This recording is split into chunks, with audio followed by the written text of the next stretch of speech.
दोस्तों, कायदे आज़म जिसे बाबाए कौम भी कहा जाता है, जिसे बरसगीर के सियासी रहनुमा के तौर पर भी याद किया जाता है, जिसे कानूनदान भी कहा जाता है, एक ऐसा शख्स है जिसकी एक ऐसी भी दास्तान है जो कि मोहब्बत, जो कि लाजवाल कुर्बानी और अलमिये से भरपूर है। ये दास्तान है उनकी अपनी बीवी रतन बाई पटेल की, जिसके साथ कायदे आज़म को बहुत ज्यादा दिली अटैचमेंट थी।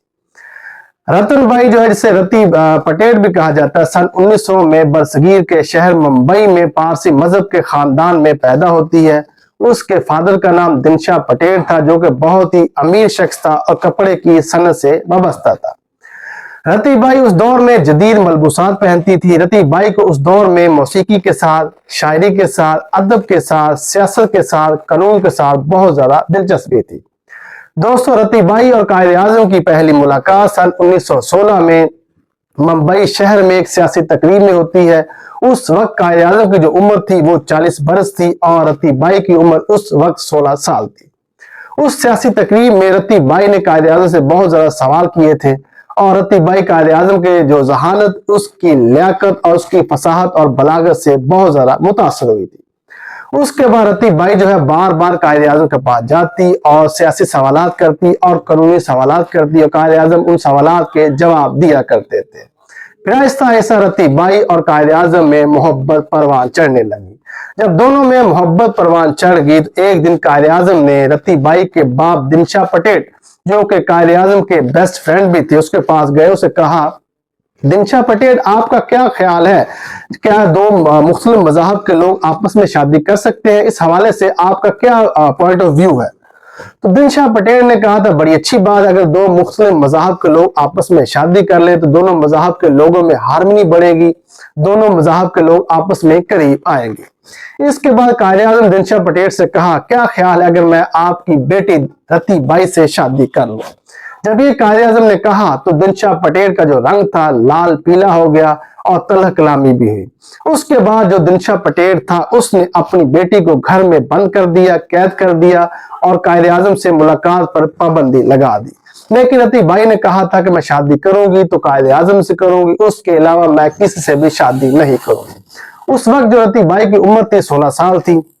फिर जब रति बाई की उम्र 18 वर्ष हो गई, 18 वर्ष जब उसकी उम्र हो गई, उस वक्त का जो मेजोरिटी एक्ट था जो अंग्रेजों ने बनाया था, उसके मुताबिक जब कोई भी शख्स, चाहे वो लड़की हो या लड़का हो, अगर उसकी उम्र 18 साल हो जाए तो फिर वो अपने फैसले करने में आजाद होता था। जब रति बाई की उम्र 18 वर्ष हो गई तो फिर उसने इस्लाम कबूल कर लिया और अपना नाम मरियम जना रखा। उसके बाद कायदे आज़म और मरियम जना रति बाई ने आपस में शादी कर ली और शादी के वक्त जो हक महर मुतय्यन हुआ था वो 1000 रुपए हुआ था और कायदे आज़म ने मुंह दिखाई अपनी बेगम को 1,25,000 रुपए भी दिए थे और एक महंगा बंगला भी कायदे आज़म ने अपनी बीवी को गिफ्ट किया था। इससे अंदाजा होता है दोनों लोग एलीट क्लास से ताल्लुक रखते थे, दोनों अमीर शख्सियात थे। शादी के बाद जो रति बाई थे उसने अपने आप को कायदे आज़म के मुताबिक ढालना शुरू कर दिया। कायदे आज़म की किताबों को वो तरतीब देती थी, कायदे आज़म से वो सियासी मुबाहिसा भी किया करती थी। क्योंकि उस वक्त जो कायदे आज़म था उसके अंदर पैशन था, जुनून था, उसने बरसगीर के मुसलमानों के लिए अलहदा मुमलिकत बनानी थी, अलहदा मुल्क बनाना था। इस वजह से कायदे आज़म को कभी लाहौर आना पड़ता था, कभी कराची जाना पड़ता था, कभी पेशावर जाना पड़ता था, कभी दिल्ली में आना पड़ता था। यानी वो मुख्तलिफ शहरों में जाया करते थे और घर को वो ज्यादा टाइम नहीं दिया करते थे, वो नहीं दे पाते थे। तो रति बाई को हमेशा शिकायत होती थी कि आप घर में ज्यादा टाइम क्यों नहीं देते हैं। लेकिन कायदे आज़म से कहते थे मैंने बरसगीर के मुसलमानों के लिए अलहदा मुल्क बनाना है, इस वजह से वो अपने घर से बहुत दूर रहते थे। फिर आहिस्ता आहिस्ता ये रति बाई थी वो नफ्सियाती तौर पर मरीज बन चुकी थी, एंग्जाइटी का शिकार हो गई और आहिस्ता आहिस्ता वो जिस्मानी तौर पर बीमार भी होना शुरू हो गई। उसके बाद ये रति बाई जो थी पेरिस में अपना इलाज करवाने के लिए गई। पेरिस में जब पहुंची तो उसकी तबीयत मजीद बहुत ज्यादा खराब होगी। जब बहुत ज्यादा खराब होगी तो कायदे आज़म से राब्ता किया गया। फिर कायदे आज़म पेरिस पहुंचे और 1 महीना पेरिस में ठहरे और फिर जब दोनों के तल्लुकात आपस में नॉर्मल हुए तो वापस मुंबई में आ गए। जब वापस मुंबई में आते हैं तो सन 1929 में रति बाई का इंतकाल हो जाता है। जब रति बाई का इंतकाल हो जाता है तो फिर जब कायदे आज़म अपनी बेगम रति बाई की कब्र पर मिट्टी डाल रहे होते हैं तो उस वक्त वो ज़ारो कितार रोना शुरू कर देते हैं। तारीख लिखती है कि जो कायदे आज़म थे बहुत ही मजबूत असाब के मालिक थे। ये अवामी तौर पे अवामी जगह पर सिर्फ 2 ही जगह पर 2 दफा रोए हैं। एक दफा जब उनकी बेगम इंतकाल कर गई और अपनी बेगम की कब्र पर मिट्टी डाल रहे थे, और दूसरी दफा जब सन 1947 में उन्होंने पाकिस्तान अल्लाह के हुक्म से बनवा लिया, तो आखिरी दफा अपनी बेगम की कब्र पर गए तो फिर ज़ारो किताब रोना शुरू कर दिया।